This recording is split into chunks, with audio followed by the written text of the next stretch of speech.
Y'all ready for today? Yes. It's going to be a flamethrower. Okay, you ready? With Jesus on the front, it's going to, anyway.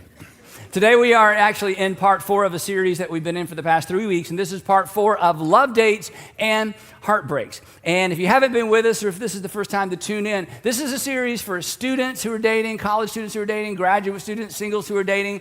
If you are out of a marriage and you find yourself in this world where you're dating again and trying to figure out it's for you, if you're in a committed relationship or you're married, this is a series for you, because we've discovered all kinds of cool things about how to make relationships, existing relationships, better.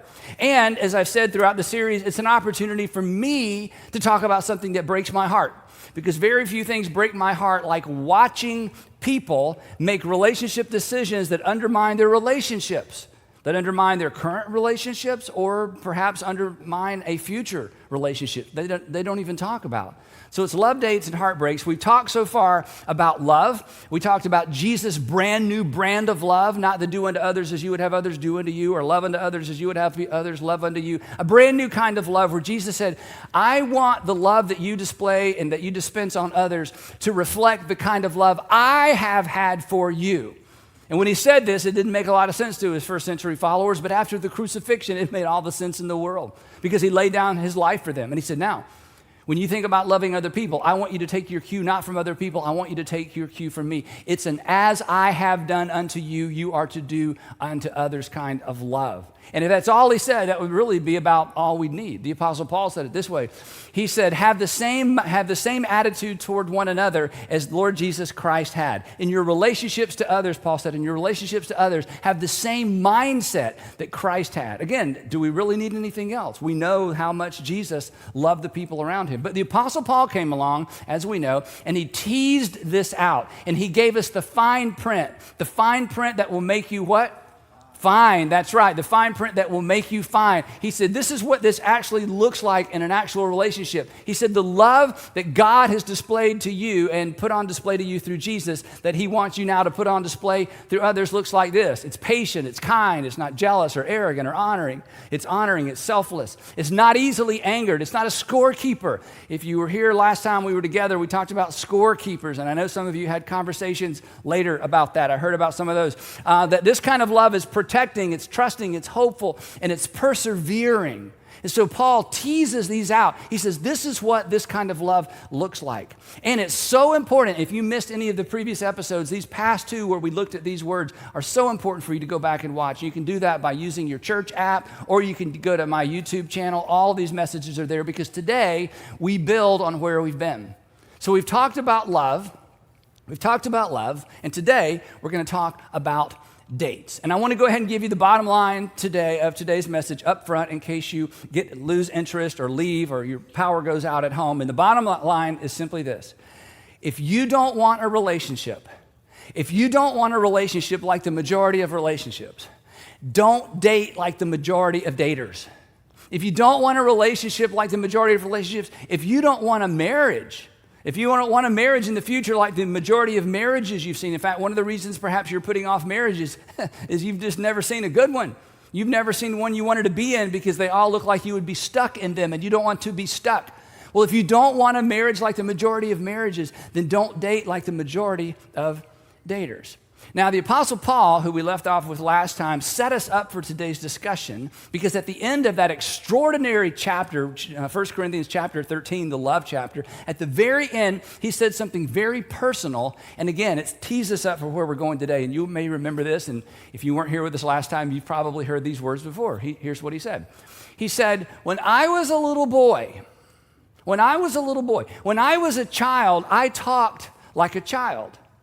And I thought like a child. And when I was a child, I actually reasoned like a child. But then I grew up. And when I grew up, I did what grown-ups are supposed to do. When I grew up, when I became an adult, I put behind me, or I put away the ways of childhood. I put the ways of childhood behind me.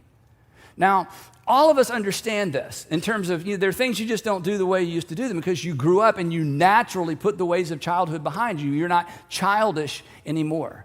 But for some reason that I can't explain, maybe somebody smarter than me can, for some reason in our culture when it comes to dating, it's like we have all reverted back to childhood. And the whole culture of dating has become so childish. But that's not the term we use. In fact, all the blogs and the rants and the articles about dating, nobody talks about childish behavior. The word that our culture has chosen to describe dating in the 21st century is this word, the word complicated. They say, dating is complicated. Dating is just so complicated. Here's a few quotes to kind of set our direction for today. Benjamin says this, online dating is the worst. Each time I ask friends ranging from early 20s to their 40s how the temperature in the dating pool is, I'm met with borderline hostility. He continues, for all the talk of ease that a dating app allows for a potential date, the impression I'm left with is everyone is swimming in a pool they all took a dump in. He's not done. Instead of shocking the water and getting out, everyone decided they needed to keep swimming in the sewage, perhaps even adding to it, because that pool is where people swim. In other words, what option do we have? It's a mess. It's horrible. But hey, if you're going to date, these are your only options. This is your only approach. Shawnee says this. She said, I saw a meme once that read, it used to be, how long do we date before we have sex? Now it's how long do we have sex before we date, before this is actually a relationship. Aiden writes this, we don't communicate our feelings to one another, but instead play this guessing game with no intention of being with that person because it means you care and you're weak because whoever cares the least wins, right? One more, Rebecca writes this. She says, I'm definitely as much to blame as any of the men I meet. I'm often unwilling to make space in my life a relationship needs in order to thrive. Maybe this will all change when I meet the right man, the right person. Now, today I'm going to lean a little hard, and I had a lot of people look at my outline, and honestly, everybody that looked at it went, you better take that out. You better take that out. So we got shorter and shorter and shorter and shorter. And I understand that because as I said up front, this is the issue that breaks my heart. And so I tend to get a little bit amped up about it. And I don't want to over-communicate, but I don't want to under-communicate because this is a big, big deal. And here's the challenge from my perspective.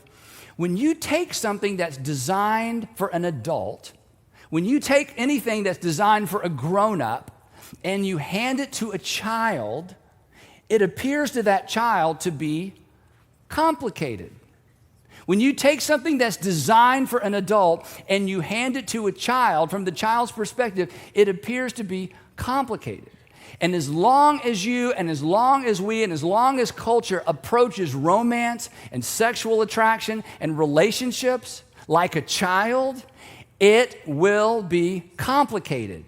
But it's not actually complicated because children are naturally, what are children naturally? We were all one, we've raised them. Children are naturally impatient, self-seeking, self-centered, selfish, easily angered, easily distracted, ill-mannered, rude. They want to be held until they don't. I want to get down now and go over there and do that right. They pout in order to get their way. So here's, my advice. We just need to grow up and quit acting like children in our dating culture. And it's easy for me to say because I'm married, but I look at what happens in our culture, what's happening in our culture, and we hear the aftermath and we hear the stories. And I just want to grab the culture by the shoulders and say, hey, you know how to do this. Just grow up. Let's put the ways, like we've already done in so many arenas of our life, let's put the ways of childhood behind us. Because if you don't, it makes one of the most fascinating, powerful, extraordinary things in the world too complicated. It makes it all unnecessarily complicated.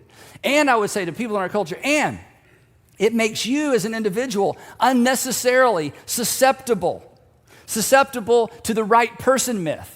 The version of the right person myth that says it doesn't matter how I treat the wrong persons because when I meet the right person, I will become a better person. That it doesn't really matter how I treat her because I'm not going to marry her. It doesn't matter how I treat him. I'm not going to marry him. I said, it doesn't matter what I do in this particular season of my life because I don't plan on getting married in this particular season of my life. It doesn't really matter what I do in graduate school because I'm going to get my career going, and then after my career, I'm going to settle down. So it doesn't matter how I treat these guys. It doesn't matter how I treat these women. It doesn't matter. I'm on my way going somewhere, and when I meet the right person, I'm going to settle down. But between now and then, it doesn't matter because I'll become a better person. When I meet the right person, I'll become a better person. You won't. It doesn't work that way. And you will have missed the season of your life that you have to prepare for that day. And if you miss it, you miss it, and it's gone. You'll just be on your better behavior. You'll be on better behavior for a while. And this whole thing leaves you, again, it just leaves you unprepared. It leaves you unprepared because you will not have taken the opportunity to exercise your relationship muscles. You have to exercise them. Now, some of you were forced to exercise your relationship muscles growing up because you grew up in a home where your parents forced you to exercise your relationship muscles. And if so, you're ahead of most people. I hope you take advantage of that preparation. But some of you weren't. Or some of you were, but you just walked away from it and said, that's just so old-fashioned. And my parents, they live in a small town. They don't really know what's going on. I don't think that really works in the real world. But the truth is, to prepare for the future, to be prepared for the future, you have to prepare. And here's the thing. Actual dating is exercise. Dating is preparation. Actual dating actually requires something of us. Dating is risky. Dating the right way is healthy because it is preparation. Dating, come on, let's face it, it surfaces our greatest fears. Sometimes it certainly surfaces our greatest insecurities and some of our greatest anxieties. So it's no wonder that people want to avoid actual dating and look for a substitute or a workaround. A substitute or a workaround that won't force you to exercise your relationship muscles, your courage muscle, your self-control muscle. Do you know where you learn self-control? You learn self-control when you have to use self-control. When you don't have to have self-control anymore, you don't exercise your self-control muscle. Now is the time that you exercise your self-control muscle for the future. Did you know that? You exercise your courage muscle, your self-control muscle, your honor muscle. You gotta use that thing, right? And your plan and prepare.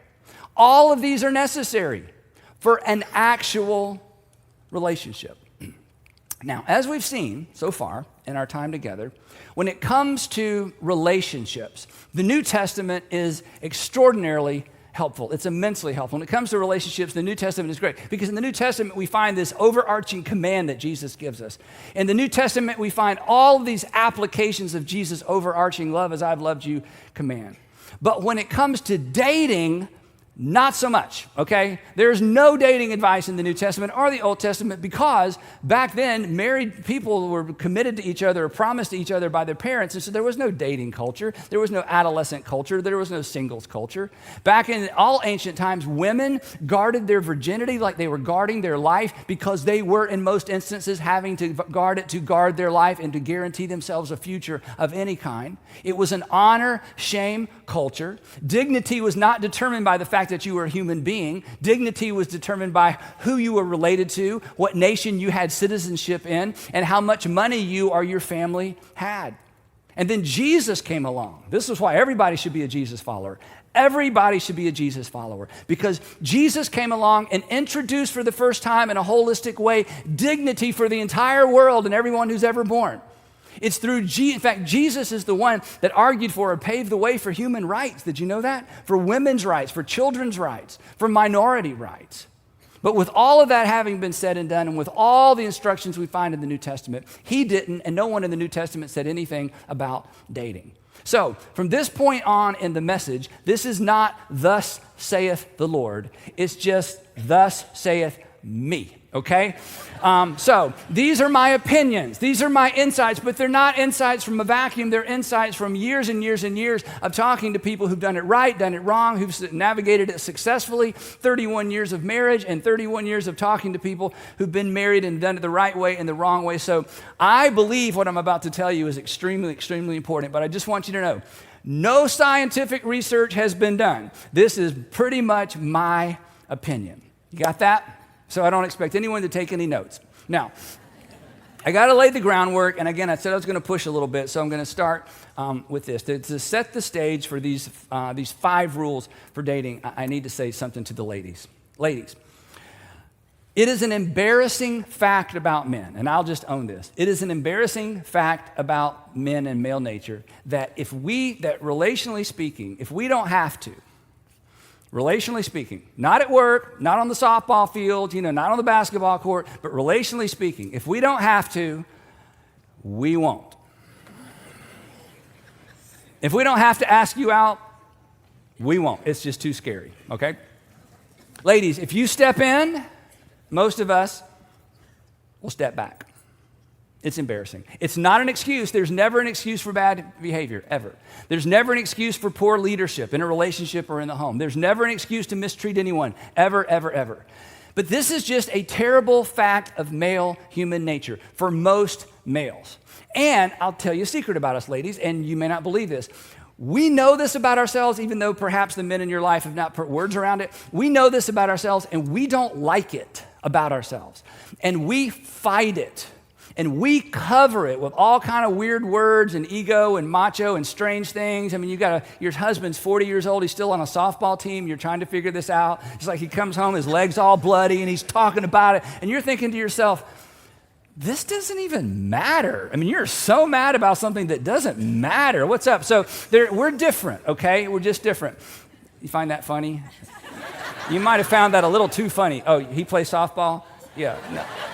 Other things. Okay, all right, we'll keep going. Sorry. That's what you get for sitting on the front row, but I'm glad you're here. So, guys, let me just say this. If I'm not talking about you, if you're like, man, Andy, you're maybe you, but not me, good. I'm so proud of you. If you are winning over this thing in you, congratulations. If you're a dad, you have to win in this area because you've got to model this for your little girls and you got to model this for your little boys, right? And that means you have to step up and make decisions and not step away when somebody steps in and not just forego that whole, engaging relationally. When Sandra and I were engaged, we went to a class for premarital couples and a couple taught it and they were amazing. And the guy, the gentleman, his name was Rick. And Rick would say, men, if your wife says to you, do you want peas or carrots for dinner? You say, peas. Peas. Don't say, I don't know, I don't care, you decide, I don't know what I'm at. He says, no, you say peas. So through the year, in fact, he had us all say it, peas. So Sandra's here, she'll tell you, so through the years, it's in me. She's like, Andy, do you want it? And I start into my passive, I don't care, I don't know. Now at work, I want to be at home, I don't care. And then I catch myself and I say, peas, peas, peas.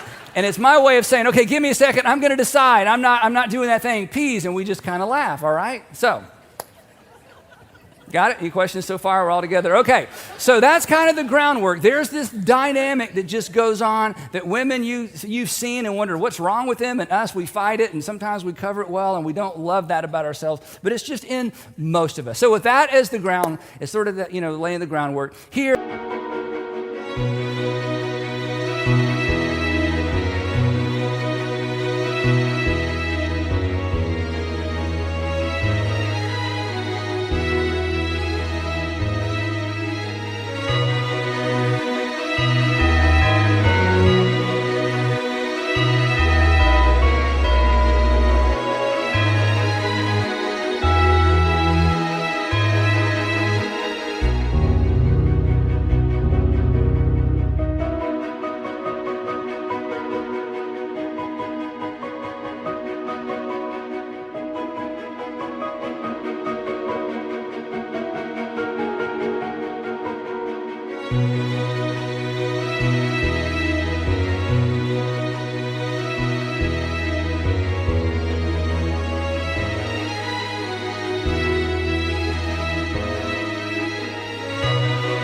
Here are 5 rules for dating. Ready? Number 1, guys, ask girls on dates.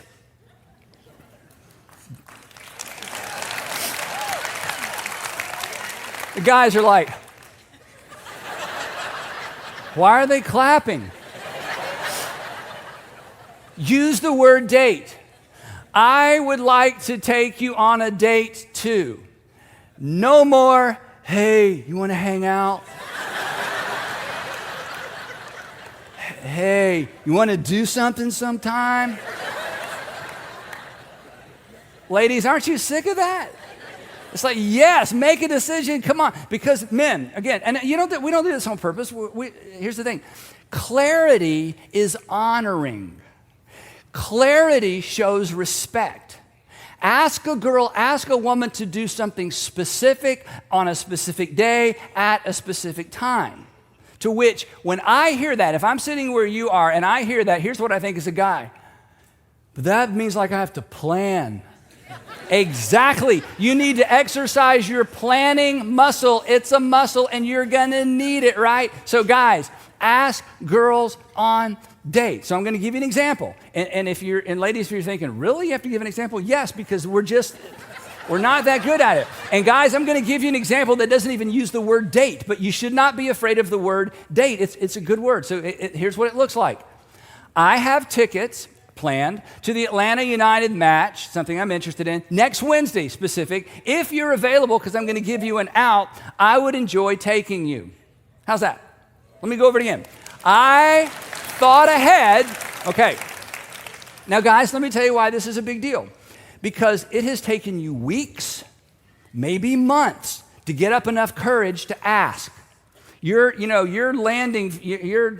glide pattern is long and slow. You've taken all this time. You got your friends praying, and everybody, you're ready. And then and now she has, how much time have you given her? 0 time. So when you are prepared and you are specific, it honors her by giving her an option to decide. So be clear, work that courage muscle, work that clarity muscle, honor her with options. That way she can stall.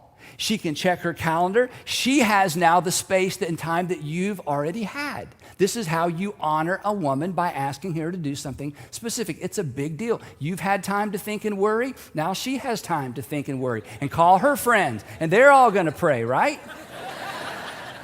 Got it? That's rule number 1. These are deep. I'm going to go slow. Ready?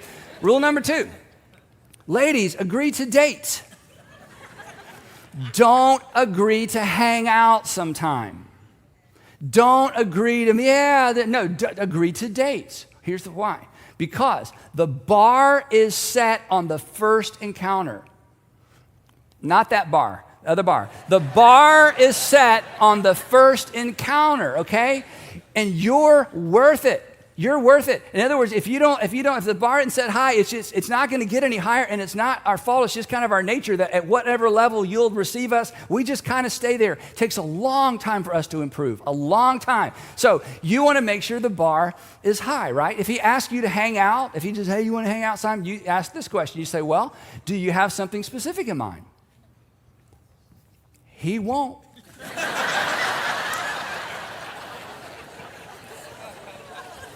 And if you say yes, he never will. It's just the way many of us are wired. And ladies, don't do this. Don't say, well, would you like to go to coffee sometime? Because then he'll say when, and now you're asking him out. Okay? And guys, if a woman pushes back and asks for specifics, listen, guys, come on. She's not being okay? Look up here. She's complimenting you. She's saying, you know what? I think you have the capacity to date. I think you have the capacity to plan. I think you have the capacity to show honor. So ladies, rule number 2, don't bend and blend and pretend, because you'll lose yourself in the end. And you may miss him, but Kelsey was right. You'll miss you more. So be who you are and allow us and give us the opportunity to rise to the occasion. We have the capacity. We're just not accustomed to being expected to rise to the occasion and rise to our ultimate capacity. Now, guessing, because a lot of people look at this outline. Andy, it sounds like you're putting all the pressure on the women. No, that's the women feel like I'm putting all the pressure on the women. You have no idea what men feel right now. It's like we feel, I've just deflated them. They all lost. They all lost. They're sitting on the bench. They didn't even get in the game, okay? So ladies, my intention today is not to put all the pressure on you. The pressure is not on you, okay? Guys feel like I'm making it more difficult for them. Ladies, here's the thing. And I don't want to push too far on this because, again, but this is so important to me.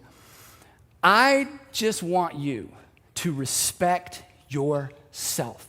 and to never, ever, ever get accustomed to someone disrespecting you. We've all seen where that goes. We've all seen where that goes. We all see where that leads. And I just don't want you to do that. And at the very outset of a relationship, you have some influence as to how high the bar is set in terms of where this relationship is going. And guys, I'm just challenging you to say no, and it's in me too, to say no to your childish ways and to grow up. Rule number 3. I shouldn't even have to put this up here. Don't ever mistreat anyone, even if they don't seem to mind being mistreated, because you're not taking your cue from them or their previous girlfriend or their previous boyfriend or their previous relationship. If you're a Jesus follower, I shouldn't even have to tell you this, because if you're a Jesus follower, you are taking your cue from how God through Christ has treated you. And he does not mistreat you. And so you have no right and you have no flexibility. There's no margin to ever mistreat anyone. And to be specific as we think about the dating culture and what happens in the dating culture in the 21st century, here's the thing. Don't lie. Don't lie. This is one of the basics, okay? Thou shalt not lie. This isn't rocket science. Don't lie unless you're a liar. Then you can't help it. But are you a liar? You're not a liar, are you? No, you're not a liar. So don't lie. And don't mislead. Don't mislead.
You know who misleads? Cowards mislead. And you're not a coward, so don't lie and don't mislead. The truth is this, that truth, and this is hard for us, okay, because it's so uncomfortable. But I'm telling you, the uncomfortability of this dynamic, you are exercising a relationship muscle. That's what makes it uncomfortable. When you wear out a muscle, it's uncomfortable. You're going to wear out the truth muscle. You're going to wear out the transparency muscle. You're going to wear out the courage muscle. It's all preparation. It is okay. The truth hurts, I should say. Truth hurts less than betrayal. Hurtful truth, telling somebody the truth, it's actually honoring. Trying to save someone's feelings is actually demeaning, because it says to them, I don't think you can handle the truth. I don't think you can handle someone being honest with you. Hey, that's none of your business. You honor them by telling them the truth. It communicates that I believe you can actually handle this, right? It's okay. This is tricky. I want to be clear. It is okay to hurt someone's feelings. It is not okay, again, this is under the canopy of don't mistreat anyone. It is not okay to avoid hurting someone's feelings to protect yourself from the discomfort of telling someone the truth. It's uncomfortable. That's a muscle. That's exercise. That is preparation for a long-term relationship where you have to have difficult conversations, but you stay in the relationship. You have difficult conversations, but you've grown up enough and you've matured enough to be able to handle it coming your way and going the other way as well. Because uncomfortable conversations require courage. So be courageous. So don't ever mistreat anyone, even if they don't seem to mind being mistreated. Number 4, and don't allow yourself to be mistreated. You are too good for that. Oh, so I guess you're too good for that. I am too good for that, yes. That's not arrogant. That is agreeing with what your heavenly Father says about you, and he knows. He says, you're fine because you're mine. And don't allow anyone to treat you less than fine because you belong to the creator of the universe. Yes, you are too good for that. Don't allow yourself to be mistreated. A couple of weeks ago, after the second installment of the series, a woman came up and she said, Andy, I heard what you said about not staying in a relationship where you're mistreated or where you're disrespected. And I'm in one of those relationships, but Andy, I love him. What do you do when you love him? I said, you get out of the relationship. Because if you stay in it for too long, that will become the new normal for you. And your heavenly Father doesn't want that to be the new normal for you. You are better than that. Don't put up with it. Just don't put up with it. You're not helping anything. You're hurting the other person. You're hurting yourself, potentially hurting your children or future children. Just don't allow yourself to be mistreated. I know it is so easy for me to stand up here and say that, but it's absolutely true. And how do you know if it's mistreatment? It's very simple. If you saw someone treat your daughter or your son, if you saw someone treat your younger brother or your younger sister, if you saw someone treat your niece or your nephew or your single mom the way that that person is treating you, and it would upset you if somebody treated those people that you love the way this person is treating you, then if you would be upset if somebody treated someone you love that way, then you should be upset if somebody treats you that way. If you would be upset if somebody mistreated your daughter and they did to your daughter and treated your daughter the way the person you're in a relationship with is treating you, if that would upset you about another person, it should upset you when it's you. It's not different. It feels different. It looks different. You think, well, but it's the same.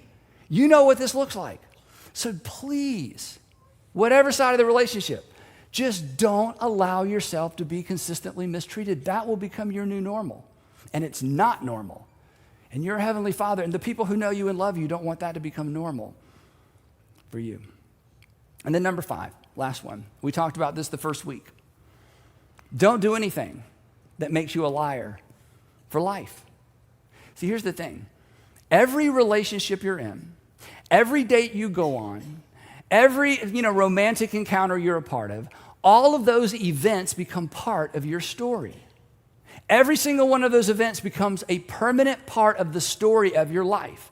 And we don't think in terms of writing a story. We just think in terms of on Friday and then next month and then last summer. We think in terms of events. But every single event, every encounter, every decision, every relationship becomes a permanent part of the story of your life. And I want you to write a story that you're proud to tell.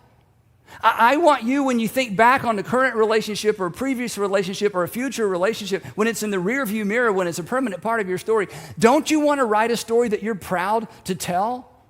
Don't you want to write a story that if you're ever asked, you'd be proud to tell the whole story? And here's the thing, you will be asked. You will be asked.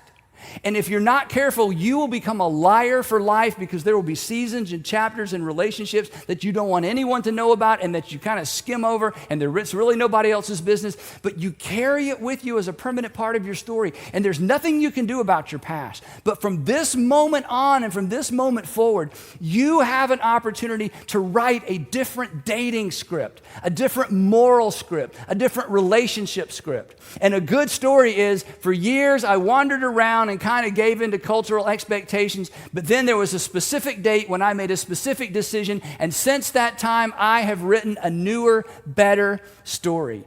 Don't do anything else that makes you a potential liar for life. You're writing the story of your life. You have an opportunity from this moment forward to write a really good one. Now, if everything I've said so far seems like, okay, Andy, the rumors are true, you live in a closet. They bring you out on Sunday and wind you up and you and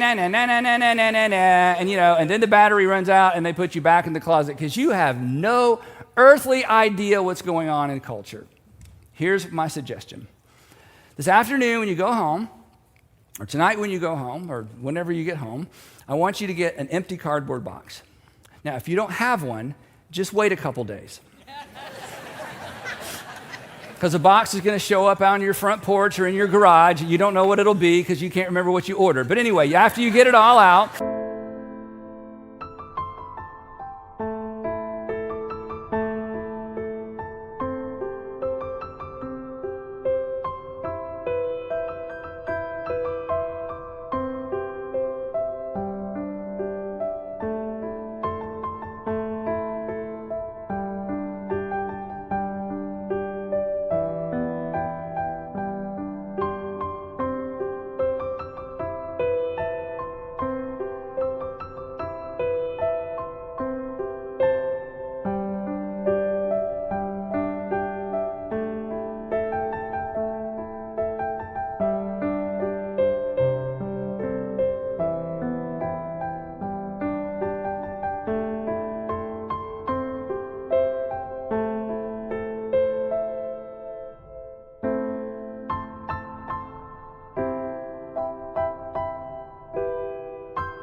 you'll have an empty cardboard box. And I'm serious about this.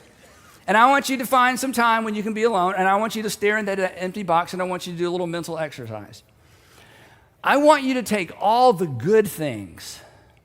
I want you to take all the good things that you've accumulated mentally, from binge dating, hookups, lying your way in, lying your way out, pregnancy test, can't remember exactly, guilt, shame, heartbreak, embarrassment, and stories you hope no one ever finds out about. I want you to take all the good things that have come from this, and I want you to put them in that box. And what do you You don't have anything, right? You add it all up, and the sum total of all of that is, in some cases, just a past that you're going to lie about, or a past that, or things you hope no one finds out about, or a past that is not going to serve you well in the future, a past that not only doesn't prepare you for the future, it becomes a drag to the future. A past, and we're going to talk about this next week, don't miss next week, a past that you're going to be tempted, and this breaks my heart, that you're going to be tempted to smuggle into your future. But it's not going to stay hidden forever because those kinds of things never do. A past that you wouldn't wish on your sons or daughters or nieces or nephews. And when you look at all the stuff in that box, would you want that for the people that you love? And if not, grow up. Let's grow up. And would you be willing to put your childish, selfish, short-sighted ways behind you? My advice is that you just don't put anything else in that box. And you get a new box, and you start over. And here's what you'll discover. That following Jesus in the realm of romance and following Jesus in the arena of personal relationships, that following Jesus in that area will almost instantaneously make your life better and make you better at life.